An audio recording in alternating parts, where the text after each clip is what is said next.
n'ụwa oge m nụrụ ka ha na-ekwu wee si o anyị ga n'ụlọ Chukwu n'ụlọ Chukwu n'ụlọ Chineke nna m n'ụlọ Chukwu ekwe m n'otu Chineke nna Chike n'igwe onye kere igwe n'ala Chukwu nna ọ bụrụ na o mere site n'adịghị ike nke anụ ahụ, biko gbaghara ya, kpọpụ ya bụ niile nke ọnwụ ka ọ gafee na ndụ ebighị ebi site na Kristi Onyenwe anyị. Amen.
ụmụnne m, anyị bịalụ ka anyị wolu ajamas bụ ekpele kachasị ekpele wee sị nwanne anyị nwanyị Bridget Ezepue na mma.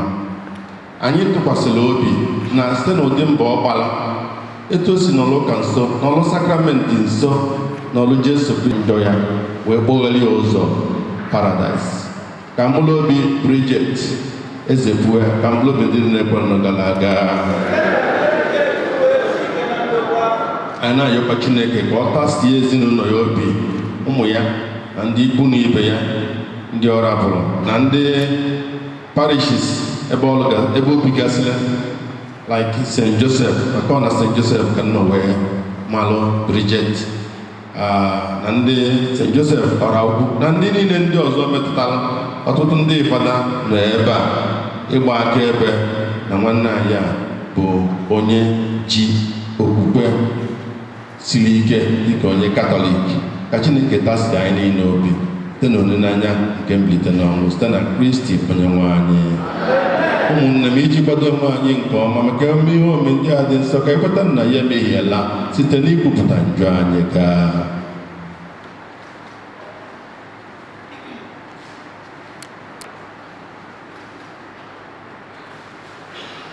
ekwupụta m gwa Chineke ji ike niile.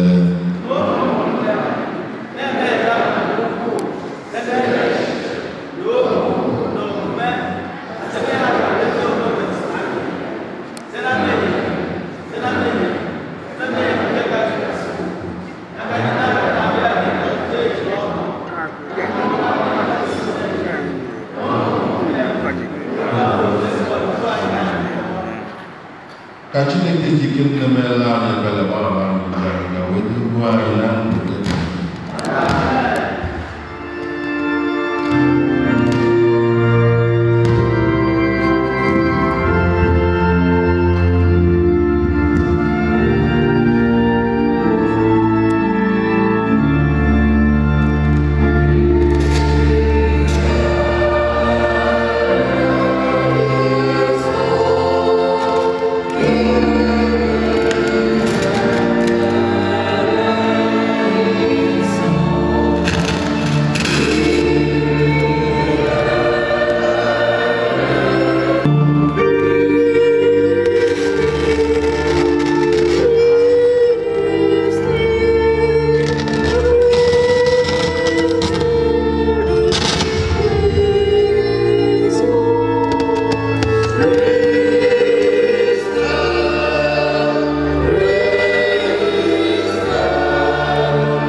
Chineke ga-ehichapụ anya mmiri n'ihu ọbụla. Ọ ga-ewepụ ihere ndị nke ya n'ebe ọbụla n'ụwa, n'ihi na Chineke ekwuola ya. A ga-ekwu n'ụbọchị ahụ sị, lee, nke a bụ Chineke anyị, rigorienu n'ihi na ọ zọpụtara anyị. Okwu nke osepụrụ ụwa. Otu ụbọchị na-abịa gị ka mma karịa nnukwu nnu n'ebe ọzọ. Otu ụbọchị na-abịa gị ka mma karịa nnukwu nnu n'ebe ọzọ. Otu ụbọchị na-abịa gị ka mma karịa nnukwu nnu n'ebe ọzọ.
Kristi. Ọ bụrụ na nna Kristi abụrụ otu site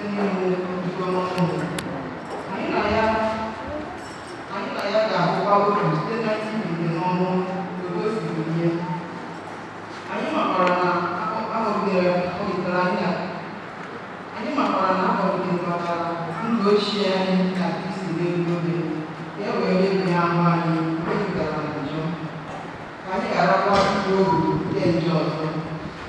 N'ihi na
Jesu hụrụ igwe mmadụ ahụ, o rigoro n'elu ugwu. Mgbe ọ nọdụrụ ala, ndị na-eso ụzọ ya bịakwutere ya. Ọ malitere ịkụziri ha sị, ngọzi na-adịrị ndị dara ogbenye n'ime mmụọ, n'ihi na alaeze eluigwe bụ nke ha. Ngọzi na-adịrị ndị na-eru uju, n'ihi na a ga-akasị ha obi. Ngọzi na-adịrị ndị dị nwayọọ n'obi, n'ihi na ha ga-eketa ụwa. Ngọzi na-adịrị ndị agụụ ezi omume na-agụ, n'ihi na ha ga-enyeju ha afọ. Ngọzi na-adịrị ndị obi ebere, n'ihi na ha ga-emere ha ebere. Ngọzi na-adịrị ndị dị ọcha n'obi, n'ihi na ha ga-ahụ Chukwu anya. Ngọzi na-adịrị ndị na-achọ udo, n'ihi na a ga-akpọ ha ụmụ Chineke. Ngọzi na-adịrị ndị niile a na-emegbu n'ihi ezi omume, n'ihi na alaeze eluigwe bụ nke ha.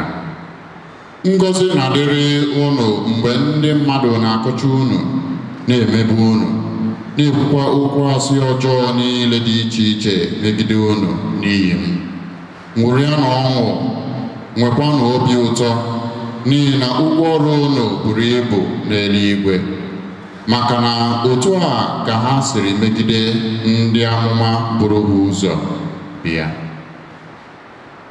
Osioma kosebruwa.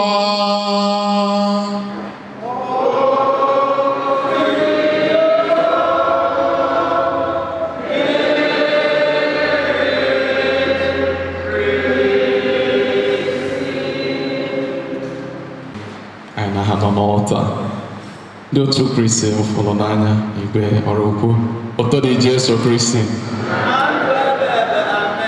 Tata anyị gbakọtara na St. Joseph Parish Oraukwu ka anyị kwanyelụ onye otu Kristi ibe anyị ugwu ikpeazụ. So ihe anyị chaji wee bịa ebe a bụ na ọ bụ onye otu Kristi. Ọ bụrụ na onye ọkụ mmụọ, ndị ọkụ mmụọ eme ya ka ha si eme. Ọ bụrụ na onye alakụba eme ya ka ha si eme. So ihe ọgụ nke isi agwara anyị bụ na nọ n'elu ugwu a ka Chineke na-eme gịnị ka ọ na-akwadola anyị ịgwa anyị na ọnwa ebe anyị na-eche. Onye dịka ya ọ wee bịa n'ụwa amara ihe ọ ga-abụ, amara ka ọ ya esi dị. Enwekwara ndị nwụrụ n'afọ, onwe ndị nwụrụ n'ahịa, mana ọ gabidoro ya mụchasịa ma ụmụazị. So anyị kene Chineke onye nyere ya ndị onụnwa afọ ụmụazị, fụma ndị ọgọ. So anyị kene Chineke na onyinye enụnwa o ji wee gozie nwaanyị enụnwa. Agbamonye ozu Kristi ọbụla na-abụla anyị ihe ncheta baptizim anyị. o nwere ekpere fada kpelu n'ọnụ dọọ Pọl dị asọ dejara ndị Rom si na ọ bụ na enyikọrọ anyị na Kristi na onyinye ọnwụ ya, so na anyị na Kristi dị ka ọnụ n'ọnwụ ya. Tụọ ka esi gụọla anyị ihe ọgụ nke bụ ma na anyị na ya yikwara oyiyi ahụ na mbilite n'ọnwụ ya. So na anyị na Kristi bụ one, his death and the resurrection. So kedu ihe ọ pụtara bụ na mbọsị emerụ mama anyị baptizim ewee baa ya afa, anyị ga-efu na ya afa minụrụ bụ gịnị? Onye ebunile elu, exalted one, onye Bridget minụrụ. Ebe a ka Chineke si bunie ya, onwe ike ọmara dị mmiri n'ihe mbọsị afọ, maka na ụfọdụ ndị ha bụ ime baptizim ịjụ ha kedu mmiri n'afọ enye nwa gị, ha sị gị na ha amaghị, ịnọkwa ịkọwaba ma esi ha ga-achọ mmiri ya. So o wee zara afọ anụnwa, ewee nọgide.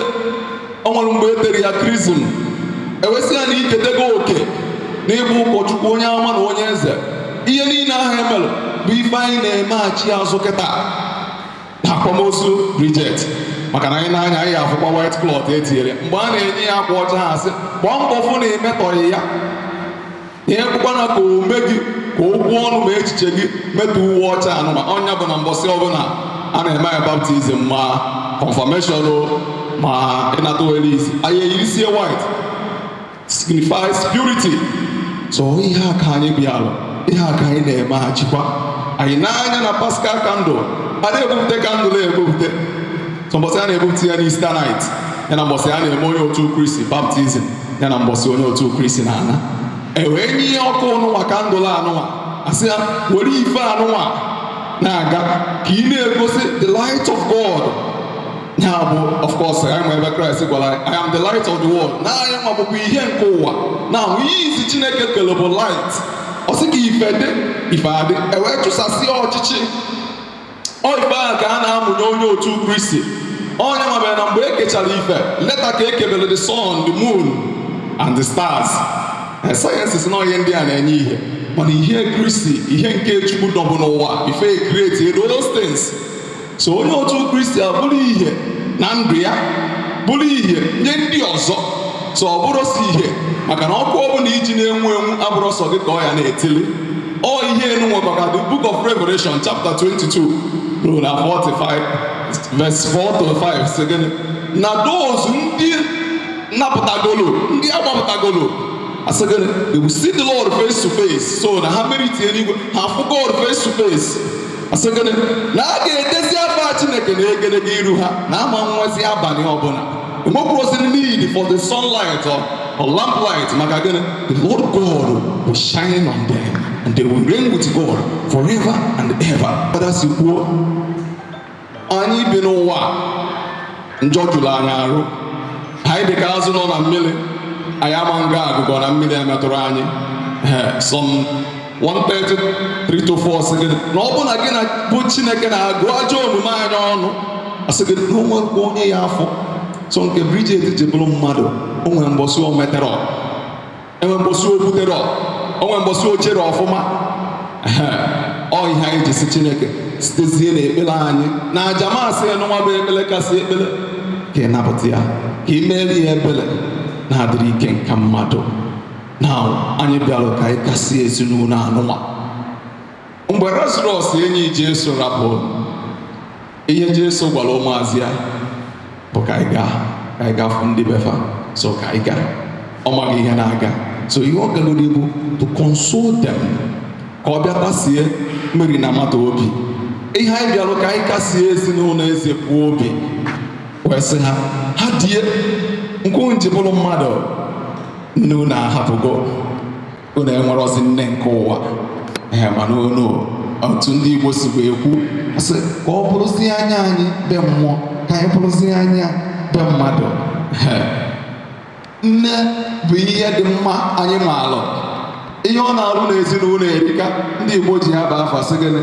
Nne dị ife, nne dị ụsọ, nne amaka. So nne a na ụtọ niile so na ya anọrọzi. So enwego vacuum created in this family. Mana ọ Chineke ya anọghị esila unu, ọ bụrụ unu nne, bụrụ unu nna. Na ndụ anyị dị ka ndị otu Kristi, enwere ọtụtụ mgbe anyị adịghị emete ka mmadụ. enwere ike unu a na-akwado ma 90 years ma ụmụ ya akwado onye elu ma 100, mana Chineke si ya pụtara. So ọ bụrụ fọt unu anwago nke unu jebụrụ mmadụ, unu anwago ọgụ unu si chee ka Chineke si wee sị mba ya bịa, maka na ebe m nọ na mmadụ bụ m ga-anọ. So onye lamentation na-ede nwere mgbe ụmụ Israel nọ na mkpagbu nọrọ n'afụfụ dị iche iche, ebule emugide Chineke wee sị mba na ọ baghọzi uru na ka anyị gwakwa n'onwe anyị eziokwu, ọ bụ nje anyị ka anyị ji wee na-afụ ụdị mkpagbu a maka na ha nọ n'uru. So mgbe ha nwetara onwe ha, onye na-ede wee sị mba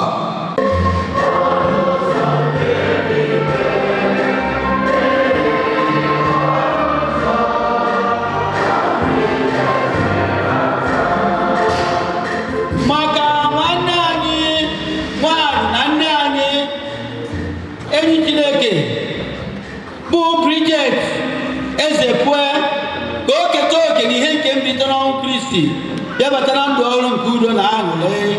Anyị arịọ ọgụ biko dị nwenụ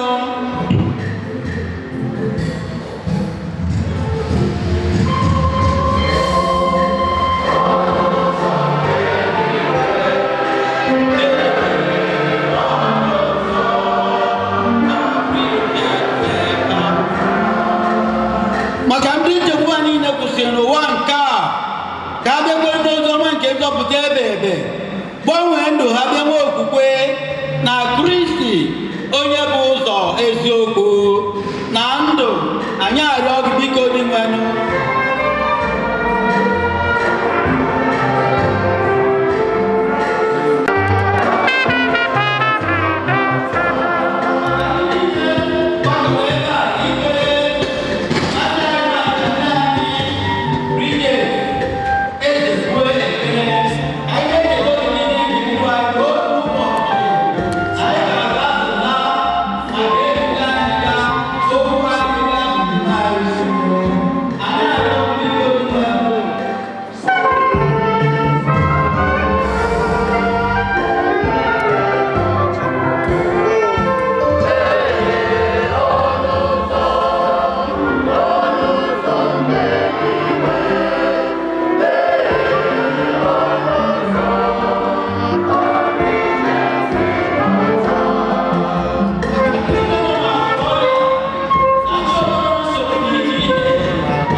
Ezepue na nke ndị niile nwụrụ na Kristi onye dị ndụ na-achị ebighị ebi ebighị ebi.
kwesịrị ekwesị, etu ihe niile i kere eke si eto gị site na nwa gị dị nwe anyị Jesu Kristi, na site n'ọrụ na n'ike nke mmụọ nsọ.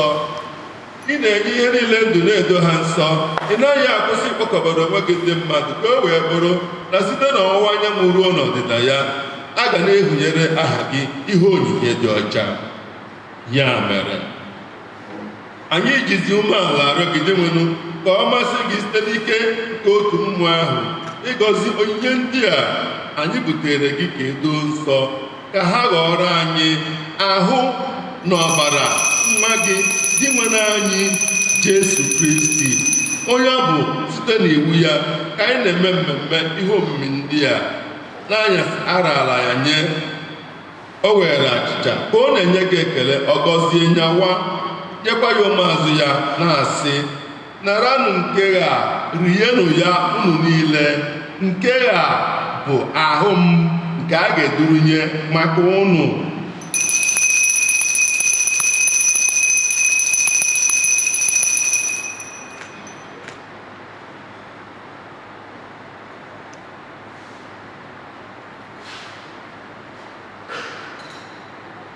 Otu ọkwa ka o siri mee mgbe e richara nri anyasị, o buru iko nsọ ka ọ na-enyekwa gị ekele, ọ gọzie ya, kwụnyekwa ya ụmụazụ ya na-asị, naranụ nke ya, ṅụọnụ ya unu niile, nke ya bụ iko nsọ nke ọbara m, nke ọgbụgba ndụ ọhụrụ dị ebighị ebi.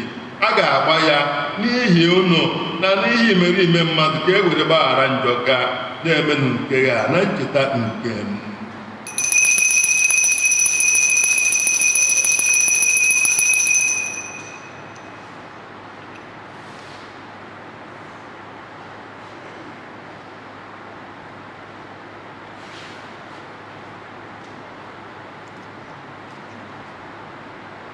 Mysterium Fidei, mortem tuam angustiamus Domine, et tuam resurrectionem confitemur, bonet venias. Dimanu ebe anyị na-echeta ahụhụ ọnwụ na-enye ndụ nke nwa gị ahụ na mbilite n'ọnwụ ya dị ịtụnanya na nrụgoro n'eluigwe ya, ebe anyị nọkwa na-atụ anya ọbịbịa nke abụọ ya, anyị ji obi ekele na-atụnyere gị aja nke a dị ndụ, aja dị nsọ. Anyị ji umeala arịọ ka ilekwasị anya na onyinye nke nzukọ gị, ka ị na-ahụ ya ka ihe aja nke ọ masịrị gị, ka nhụnye ya medaa gị obi. Mee ka anyị bụ ndị eji ahụ na ọbara nwa gị azụ nri, jupụtacha na mmụọ nsọ ya, anyị abụrụ otu ahụ na otu mmụọ n'ime Kristi. Ka ya onwe ya were anyị nye gị dịka aja dị ọgbụ, ka anyị wee nwee ike soro ndị nke gị ghọtara keta oke n'ebe. Na mbụ, Virgin Maria dịgasịrị ngọzi nne nke Chukwu, nakwa Josef dị ngọzi bụ di ya, na ndị apọstụl gị dị ngọzi, na ndị e buru maka ofufe dị otito, na ndị nsọ niile, ndị anyị tụkwasara n'obi na arịrịọ ha n'ihu gị mgbe niile ga-enyere anyị aka. Anyị ji umeala rịọ osebụrụ ụwa ka ihe ọjọọ nke ndozi agbata anyị a wetakwara ụwa niile udo na nzọpụta. Ka ọ masị gị ime ka nzukọ gị nọ n'ije n'ụwa a kwụsie ike n'okwukwe na n'ịhụnanya, ya na nwaodibo gị Pope anyị Francis na bishọp anyị Valeria, na ọda ndị bishọp na ndị echiri echi niile, na ndị nke gị niile abatara gị. N'obi ọma gị nụrụ arịrịọ ndị ezinụlọ a ndị ọ masịrị gị ka ha kwụrụ n'ihu gị.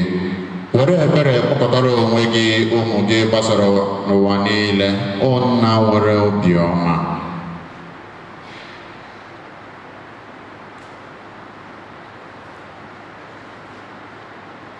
Cheta nwaodibo gị Bridget Ezepue onye isi n'ụwa akpọrọ ka ọ bịakwute gị, ebe ejikọtara ya na nwa gị dị oyi ọnwụ ya, mee ka ya na ya bụrụ otu na mbilite n'ọnwụ ya. Mgbe ọ ga-esi n'ala kulite ndị nwụrụ anwụ na anụ ahụ, bịa gbanwekwa ahụ anyị na-adịghị ike, ka ọ dị ka nke ya dị ebube. Nabata n'ala eze gị ụmụnne anyị ndị nwụrụ anwụ na ndị niile hapụrụ ụwa a ndị mere ihe masịrị gị, ebe anyị na-atụ anya na anyị ga-anọ nweta afọ ojuju ebighị ebi site n'otuto gị. Mgbe ahụ ị ga-ehichapụ anya mmiri niile n'anya anyị.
The temple is marching.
ha dị ngọzi bụ ndị a kpọrọ n'oriri nke nwa atụrụ Chineke.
N'ime sakramenti nke ahụ ya, nri n'ụzọ ije nzọpụta, were ebere mee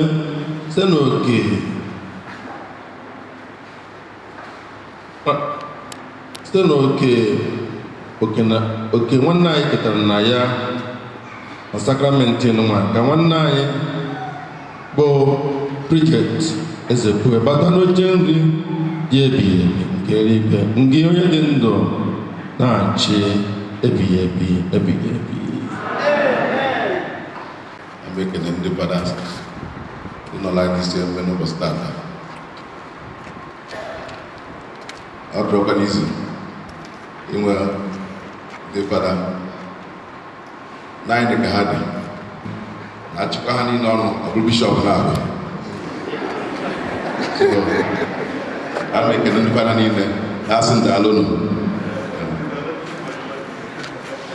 Igwe na-achị Oraukwu, Igwe Chinyere Eze Oyibo, ama ebupụrụ okwu na-ekene gị n'ụzọ pụrụ iche na mbọrị n'ịba na-agbanyeghị nọ adụlụ nwaanyị nyere apụrụ ibe niile ya eme ebe isi pozi ije wee nọrọ okwu n'ihe na-aga n'udo. Na-ekenekwazị ndị ụka ibe jiri aka ekene unu n'ụzọ pụrụ iche etu nsiri apụsị ebe unu na-eme ebere chamba unu aga ebe asịgo nọ ya n'ụbọchị tata ife na akwamozu nne m Bridget Ezepue Bridget site na ntụziaka nke Chineke. Na mbụ ana m asịkwa na nne m nwere isi ọma maka na okwu nwanne nwoke gerapụgo na-agwa m, ọ sị na onye ebele na-emechara ya n'ụwa bụ onye ikpeazụ ga-anwụ, maka na ọ nwere onye ga-enye ya. Ọ sị mekwana ka m bụrụ onye ikpeazụ.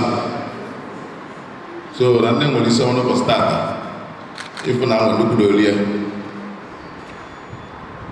Ụbọchị taa ga-eji mashụarị n'ụtụtụ agụọ na laịn na-ebusi ozu ndị mmadụ si na ihe akarịa akwa n'ime bụkwa nke na-anọ, mana ihe niile nwere ihe ọ na-akụziri anyị na ndụ anyị.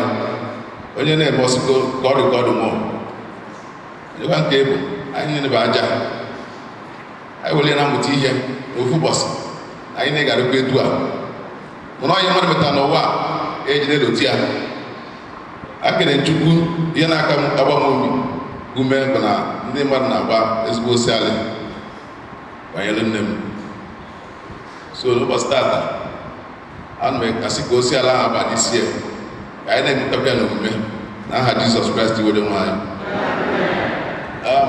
Arapụtara nnukwu anya ndị abụma ama ekene n'ụzọ pụrụ iche maka na unu kwere mere na okwu heaven. Enwere okwu heaven na-asị na okwu heaven na Chineke na-ekwe ụbọchị ite nwe ya ọrụ ayọ n'ụbọchị tata afa nne m Bridget Ezepue ọ ga-emela ya n'aha Jizọs. Wee na-ekene mmadụ niile na-asị na Chineke duru anyị wee bịa n'ụbọchị tata n'oge duru anyị na-achịkwa na baị dị iche iche ya ajọ mmadụ na ajọ nwa ya fụrụ anyị ihe na-aga n'ụbọchị tata ga-aga na ntụziaka nke Chineke. Otu president gara aga na-eyife ekpebe Ochukwu agbụrụbịa zu ike na ndụkwa. Ife na-eme na ndị eluigwe kasị gị obi, kasị ndị ezinụlọ gị obi, mee ka ọmụma anyị o wetala anyị ngọzi nke Chineke karịa ka ọ dịbụ na mbụ n'aha Jizọs. Dekwala udo, ịfụnanya na ịdịkọ n'ọnụ ka bụ ekpere anyị site na Kristi onye nwe anyị. Ana m ekene ndị fada bịa na be anyị ka ọ dịrị dịka ezigbo ndị otu Kristi ili ahụ mmadụ ụzọ kwesịrị ekwesị. Ya mere ka anyị dịrị n'umeala rịọ Chineke onye na-enye ihe niile ndụ ka o kulite ahụ nwanne anyị nwaanyị bụ Bridget Ezepue, onye anyị na-eri ugbu a n'ọnọdụ ndị nsọ na n'ike nke mmụọ nsọ, ka o mee ka o sonye n'otu ndị nsọ na nke ndị niile kwere nọ gara aga, o gosi ya ebere na ikpe nke ọ ga-eme ya. Nwanne anyị bụkwa onye eji ọnwụ gbapụta, onye akwụgoro ugwu ojii, onye mere ka ya na nna dịkwa na mma, na onye bụkwara n'ubu aka nke ezigbo onye nche atụrụ. Ka Chineke mee ka onye sonye na nnukwu ọgbakọ nke eze ahụ dị ebighị ebi, na-aṅụrị nke na-enweghị ngwụcha na mmekọ nke ndị nsọ niile.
Kwa ihe ịrịba ama nke anyị ji amata obiọma gị na mmekọ nke ndị nsọ n'ime Kristi.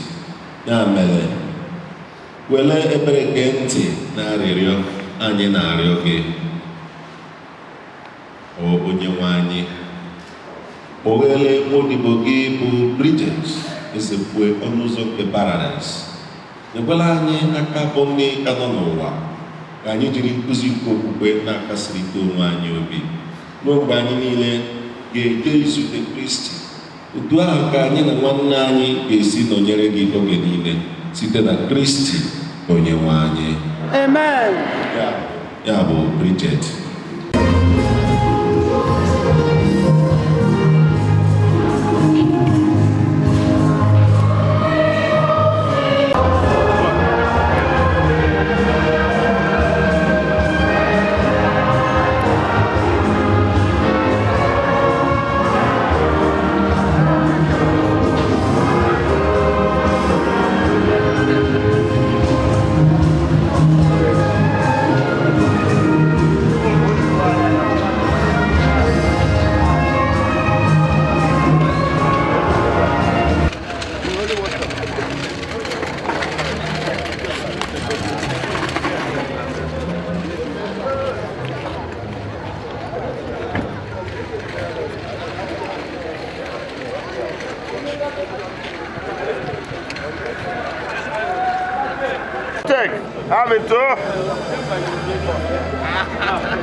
I'm okay. Okay.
N'ihi nke a anyị na-etinye arụ nwanne anyị n'aka Chineke ka ọ nara ya n'udo meekwa ka arịa bilite na mbọsị ikpeazụ. Onye nwe anyị mee ebere, Kristi mee onye nwe anyị mee ebere, Nna anyị nọ n'eluigwe,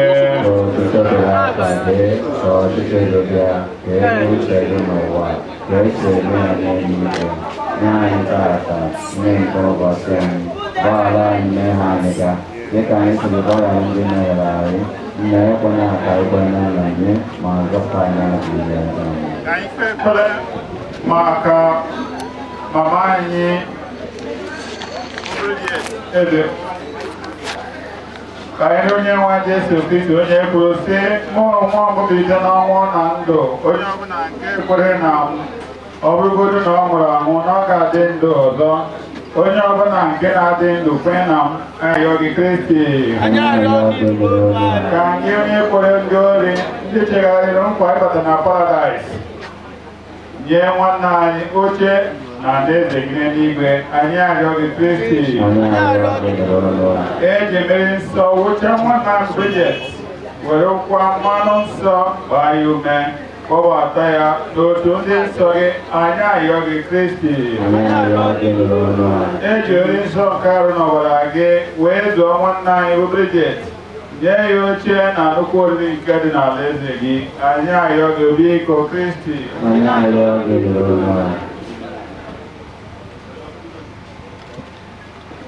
anyị nọ n'uro n'ihi ọnwụ mama anyị Bridget ka okwukwe anyị na olileanya anyị nke ndụ ebere kasị anyị niile n'obi anyị arịọ gị Kristi nye nwe anyị ụzọ ebere abụọ ka anyị na-arịọ ka ị mere nwanne anyị nke mbụ Bridget gbara mbọ ime uche gị n'ụwa ekwela ka ọ daba n'ahụ nke ndị mmehie nke ịbụọ mgbe nwa odibo oge dị n'ụwa ezi okwukwe bụ ihe jikọ ya na ndị na-ekwenụ mee ka ebere gị sikwa etu ahụ jikọ ya na ndị mmụọ ozi gị n'ụwa ọzọ anyị na-arịọ nke a site na Kristi onye nwe anyị nye ya ezumike ebe onye nwe anyị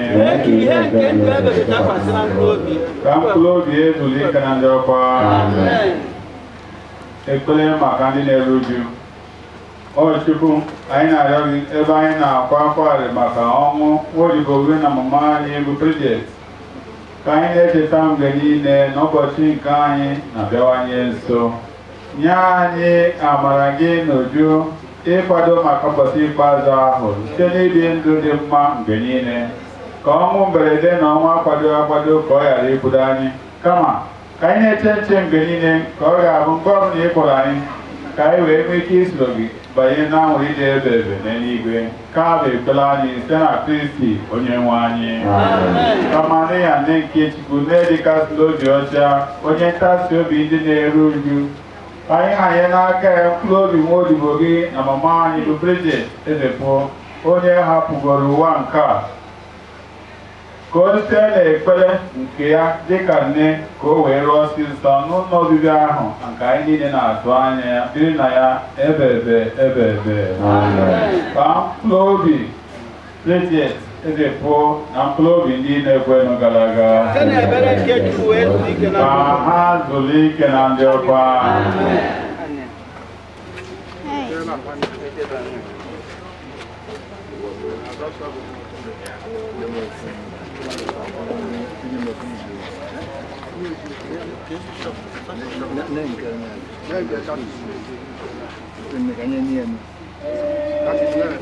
Gracias.